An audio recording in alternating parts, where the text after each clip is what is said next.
शिष्य असेल किंवा हा जो झोपलेला मुलगा आहे त्याच्या नरड्याच्या रक्ताचा घोट घ्यायचा आहे. पूर्वजन्मी त्याने आम्हाला मारलेला असेल काहीतरी, म्हणजे केलेल्या जन्माची आपल्याला पुढच्या जन्मी परत फेड करायला लागते.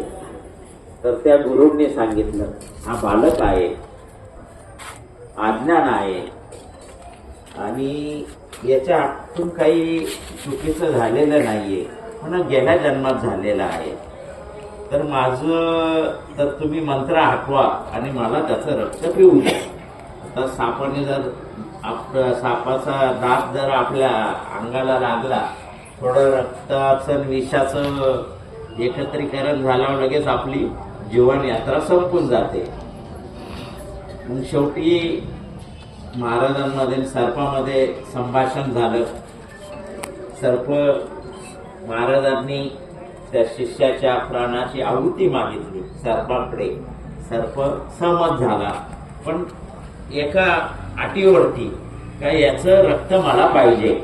मग गुरूंनी काय केलं, जसं आपल्याजवळ ब्लेड असतं किंवा काही कातर असते, वस्तारा असतो, त्यांनी थोडं रक्त